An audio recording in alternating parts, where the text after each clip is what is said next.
except you don't have to plant it every year. It's a perennial. So it has an unbelievably strong root system that comes back every year. And we burned, these were produced on our farm because we harvest the seeds. And the thing makes like tassels and silks, and then eventually it makes the kernels of corn. So, and they mature like one at a time, these little corn kernels. And the people that were here before us, this was an important plant for food. We're kind of not that smart, and we think our corn is better than their corn or something. Anyhow, it's like 39% protein. The corn we eat is 16, and the corn we eat you have to plant every year. And this one, it knows exactly how to live right here without any extra care. And it thrives on riverbanks in riparian areas as well as in the uplands. So, And that is what, switchgrass? something to learn about. I did bring some switchgrass, but I didn't want to push 2 strollers across the river. So what, if that's not switchgrass, what is it? Eastern gamma grass. Oh, that's gamma grass. So, yesterday we did our thing in the courthouse, then we went down to the river at the state park to an exceptionally damaged area. The trees and everything was like a lot of the other areas. And guess what was down on the shore there already along the banks? Eastern gamma. And it had all been scoured and the roots were exposed. These are like corns. They're not like hair root type plants. They're like, if anybody's ever grown iris or iris bulbs, they're kind of like that, a big tangle of those though. But it's even much stronger than Johnson grass. Johnson grass has rhizomes that are fleshy and soft, and they're no bigger than that usually. But this is, I mean, I could, if I wasn't in someone's beautiful home, I would just dissect this thing, because more of this would do the Blanco and all of Texas rivers some good in comparison to St. Augustine, for example. So, I kind of am getting out of order because I got shook up on the way over here, but Now you know how we feel. yeah, it's amazing. I'm not sure how I end up in the front sometimes. I have an 11th grade education. I borrowed a shovel and a rake and a lawnmower when I was 19, and I advertised in the local garbage bills in the monthly billings of this very small town up in North Texas, near Flower Mound, Texas. And I said, total outdoor care.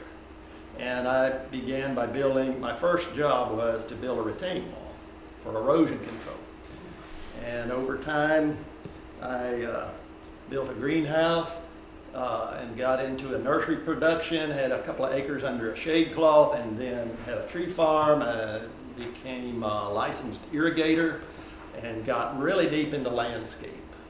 At some point or another, we had this retail nursery and landscape construction company with 45 people. And we were doing stuff in the DFW area. But along came the drought in 1980. It really wasn't anything like the one that we're really in now, but 100 days of 100 degrees and no rain, and all of the work I had done failed. It was all stuff like Asian jasmine, Chinese holly, India hawthorn, African Bermuda, Caribbean St. Augustine, Pakistan crepe myrtle. All of the, if you listen to the names, it may give you a hint about they don't belong here. They require more resources than what our natural world will give. So I realized I was part of the problem and made a big shift. So I would like to ask a question. How many folks in here, I know this is more like a larger ranch and maybe for longer stretches of the river. I know we're definitely out in the country somehow, or a perception of what country is now, but is the room landowners with long stretches of river, or is the room people with riverfront home sites? Probably both. Well, we admit. I'm mixed. Thank you. I didn't know. I'm thinking probably when we get to Wimberley tomorrow morning, it's going to be mostly much smaller properties. Mhm. And I was wanting to make sure that I understand the audience the best I can, but also the subject matter. There are some issues about, and the reason I went through that whole laundry list of who I am, or at least the first half of who I was, I still am, but it was all landscape based. And I realized even the word landscaping, which implies human control over the land, is we have some problems there as a people, and we are in dire need of what I like to refer to as a paradigm shift. The American lawn is actually killing us. The largest agricultural crop in the United States is sod. There's 44 million acres of sod farms. Would you believe that? Mm. The largest user of pesticide and fertilizer is the American lawn. In the great state of Texas, our lone star, 70% of our drinking water goes on watering landscapes. So I know we're not really talking about water today, other than how to heal this, what should be regarded as a family member, the Blanco River. We should be treating our rivers like our sisters and our brothers. And we've got a lot of things to learn now and we've been lying to ourselves for a long time, but now that the truth is coming out, how will we heal these wounds? And it's going to take not one person, it's going to take all of us working collectively. We're actually all in this together. Though I came from another watershed, the Llano River, I feel as strongly about the Blanco as I do my own river, where I live. We cannot live without water, pure, clean water. And I understand the focus today is about the riparian recovery. But there's a lot of other things that are going to have to reach a real recovery. We're going to have to look at ourselves and at each other and at our leadership. And we're going to need to be thinking about cooperating instead of defecting. It's something like being in prison and the prisoner's dilemma. And the DA comes along and he wants to talk to you individually and try and make a deal and see if you will squeal on the other guy. But I think the prisoners always fare better when they cooperate with each other instead of when they defect and not trust each other. It's a good time now to reflect upon some of the shortcomings that we may have brought to this situation. I never hear Texans really talk much about a land use plan. I hear way too much talk about property rights. And I don't hear hardly a darn thing about responsibility. Amen. It's rather upsetting when you get to this point to be able to bring us together as friends, neighbors, community, and land stewards. It's up to us. If we're waiting for the government to fix this, we're going to be sorely disappointed. I think we need to think about policy changes. Not only the riparian area and how we treat this sacred land, this most highly productive, unique land of the whole ecosystem is right in the riparian buffer zone. But we've got to start thinking about what are we doing in the uplands also. And how important a role all of it interconnected plays in being able to be much more resilient against these type of events. It's like we invited this almost. And it's an accumulative effect the way nature works. Nature wants to live and wants to be resilient, but if we keep nicking at it, nick by nick, at some point, an accumulative effect occurs and you cross a threshold and things happen. One thought might be that the way we treated the uplands and the way we treated the riparian area, and I'm going to kind of pick on landscaping because I know myself how much of that how much mistakes I've made. We go in and clear the brush. We make the large giant estate trees very beautiful. We make the world look like a park or a golf course. We take our Caribbean St. Augustine, a native of tropical areas that likes to live around 10 feet above sea level, and in its natural habitat would receive 75 to 175 inches of rain. And we'll bring it up here in the hills, 1,000 to 2,000 feet above sea level, where it only rains 25 inches a year. And we're trying to put that to do the job of what the native vegetation was doing that we replaced. We mow and blow and fertilize and weed and feed, and this park that we created has this much vegetation, uniform. It almost might as well be concrete. At least it's green and it's soft.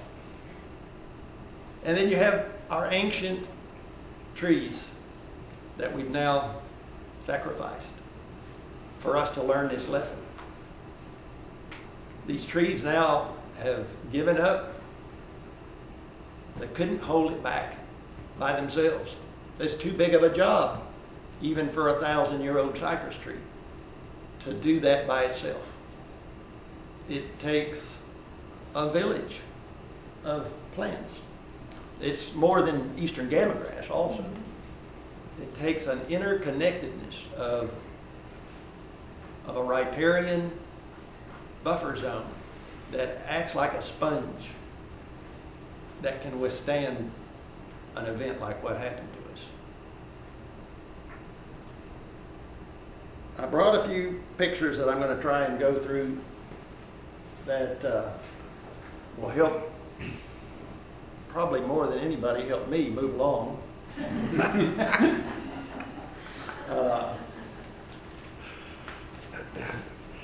Not all plants are equal. I have spent since 1980, I realized I was part of the problem, and I realized that the next generation would have the right to slit our throats, that we have used up all of their drinking water for no other reason than to keep up with the Joneses. That's about what the American lawn is all about. I got focused on native prairie and rebuilding grasslands. I've done plenty of work with trees, but I decided I could probably cover more ground by getting away from the nursery aspect and start working with seeds. We took, somewhere along the way, I eased out of the landscaping and at first shifted all of our plants to natives, but then eventually I got away from even container plants. This was dug out of the farm this morning. We don't grow them in buckets.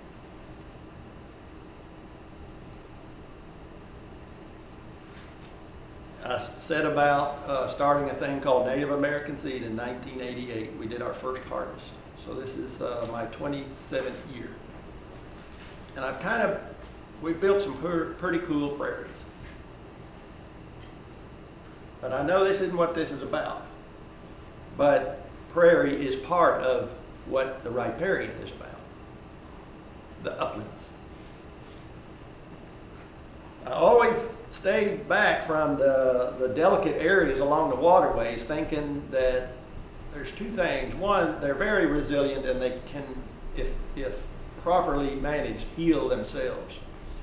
But also, I always thought there would be somebody more smarter than I would be to deal with particularly with the wetland areas. It's a whole nother world there. But lo and behold, in Texas, it's rather rare that there are people that are working that, and they certainly aren't working it from an aspect of seed, which is so efficient. This event has drawn me closer to the water's edge, and we put about half of our staff, we have 21 people, we put half of them onto this project to develop a riparian seed mix. About probably 7 or 8 days ago is when we got started. We dug deeply into lots of literature. Some of the best written factual and technical information has been produced by another gentleman in this room who spent his lifetime working to help teach Americans to become better land stewards. It's Steve Nelly right here in the plaid shirt. He's developed a checklist for Texas that is like a rating of plants that are based on their usage in a wet area, their facultative uses. There are a lot of plants that are useful in wet or dry areas.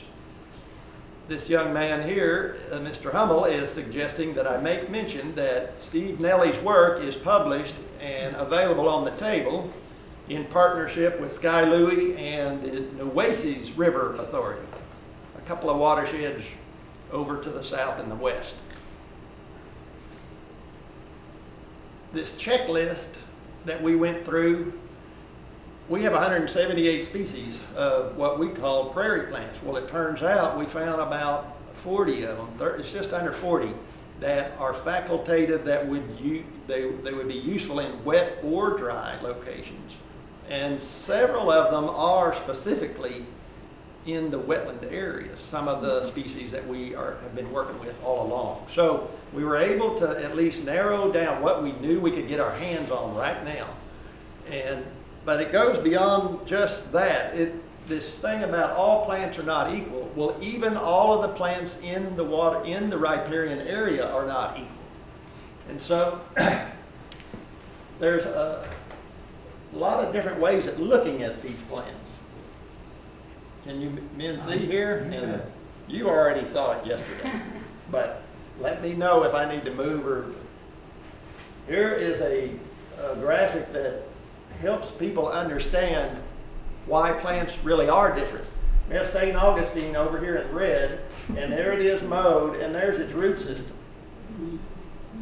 And you move across, here's big bluestem. It's one of the most common prairie plants until we severely overgrazed them almost to extinction. Side oaks grama is the state grass of Texas. It grows up in these hills in the caliche and the rocks and the thin soils. Switchgrass kind of likes it down by the riparian. I have the brother to my eastern gamma grass is out in the car on the other side of the river baking. But look at that root system. 10 feet plus. Here we have, for those that are into short grasses, a buffalo grass. And look at that root system. Buffalo grass is kind of cool. I'm going to throw it out here because you say some of the people in the room are into riverfront kind of home landscape kind of. That's their land. That's their land management they need to learn about. St. Augustine gets about 12 or 14 inches tall or so if you never mow it. Buffalo grass gets about 5 or 6 inches tall if you never mow it. But look at the usefulness of that root system in comparison. But even there, I don't want to stop there. There's a thing that Steve Nelly and others have taken it a step further, and they rate the plants by their ability to stabilize erosive forces of water. So once you drill into this, and it's too complicated for average persons that have to be specialists in all the other things that all of us have to do in our lives. But it's at least worth noting that there is a system now that's been developed by some scientists. It's relatively new information. You would think we would have figured this out before we went to Mars or Moon or all the other things, but this is like 5-year-old information that before we finally drilled down to this level. This is actually a shot off of my own riverbank up on Llano, and the roots is one thing, but there's something about the tops of these plants. Let's say that you're the upland, and somewhere we go, I don't know this country as good as I should, but somewhere there's some narrows around here, and a big old wall of water comes out the backside and just whooshes down.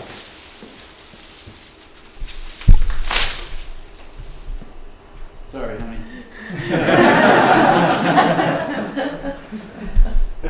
Grass is pretty flexible. Tall grass that has this exceptional root system also provides another exceptional service or function. The water is rushing over. The soil is under here, but is the water digging on the soil? No. We just protected the soil. Like a blanket. Like shingles. Yes. Yeah. So Bill, how do you approach planting grasses in gravel along the river, which you showed a picture of sand in your river bottom.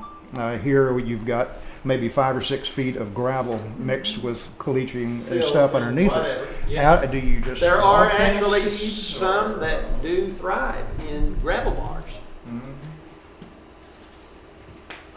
This is probably not one of them. This one needs to get into the soil up on the bank. Right. But the switchgrass, the other one that's in the car baking, you will find it on the gravel bars. So is that a broadcasting and scratch the soil to get it going in the Good, fall? or make seed balls or live roots. We have several acres of this in production of these species. We have a little handout that's on the table in the back I of the room. hate to push you forward, Bill. Thank you. I did better yesterday because of a lot of reasons. Nervous today.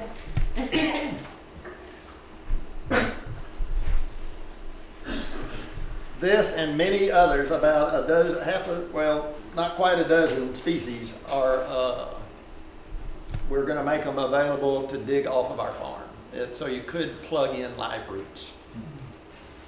A lot of this stuff, it's possible there are seed there now, or there will be eventually landing in that gravel bar in subsequent rises. And it's not just this or that species. There are many species that do many jobs in the riparian area and play roles, and some of them are woody species also. Little trees and things. The bacchus. Some people. Sorry, Bill. Yes. On just above Jacobs Well, there's a bunch of gravel down there. Bushy blue stem does well down there. Buttonbush, sycamore. I mean, Steve will get into all these. There's a lot of stuff that just. When we go outside, I think Steve will pick up some of this stuff. Especially if you have a gravel bar there, then we'll. Oh, we do. Yeah. Especially now. We do now. That's bushy. There's Eastern Gamma there. It appears. I think I do have a picture of. That's Eastern Gamma again. Yes. I don't know how I got to there. That's not my deal. Yeah. That's fine, next. It's for Melissa. Oh, Yeah. Do Yeah. you still have more slides though? let me. I can quickly wrap this up. There's about 5 points right here. I'll Want me to cut the do that? language. Okay. Thank you for. I'm sorry. No, I appreciate it. I think there's too much to know. I think what would be important for the community, and some people are already talking about this, is to reorganize more workshops that are specific about just the plant. And try and tailor it. Can we go back briefly for the close of this? I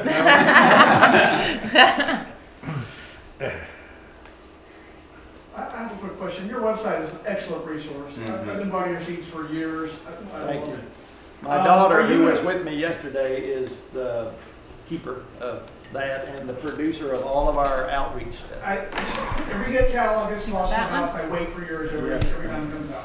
But are you going to take some of this information that you've collected and some of the research that you've, again, collected, and are you going to make it available on your website at some point? You Yes, hope to do that? we have one page now that's Yeah. already been put up as of yesterday of the riparian recovery mix. And so we'll begin to supplement to that. There's a lot of work to pull all this in, to gather it in the right place, in the right format. The other thing is we are somewhat sensitive about the reality of the human element of this, and that we don't want to come very strongly with a heavy marketing thing. That is up to the community to decide if this is appropriate. Perhaps the community would talk amongst themselves and help. If you would like to encourage us to get something out there, we can. We will. I just want to make sure you understand, when you get to the back of the room, at some point, I'm going to get the heck off of the front line here, and Melissa, with the Texas Parks and Wildlife, has graciously organized to have these seeds available to people that are coming to these workshops for free. It's enough to do several hundreds of square feet. There is the stability rating is on the package, and it's looks something like this. The species, the eastern gamagrass, has a very high rating. There are other rated stuff. Some of them have never been rated yet. We just got started on this as a people relatively shortly ago, so there's a lot more to do. 1 is bare ground, 10 is an anchored rock. Eastern gamma is 9. This baby right here. Very important if you're thinking of terms of sustaining through this in the future. Stability ratings, though, they multiply when you put mixtures of plants and they're interconnected. So you could put numerous lower stability rated plants, but connect them together and they multiply their rating. I threw this in as a difference, and I think it makes a statement if you can figure out how to read what is happening right here. An eastern gamagrass plant, which you see are pretty darn thick and tall. And look at this pecan tree that is sprouted side by side, protected from the deer and those rises until that sapling gets strong enough. This is really cool that people are moving forward with positive action and touching the land and looking, but the stability rating here could be improved. 3 months later? The stability has to be connected to the uplands. Thank you for your patience. Thank you.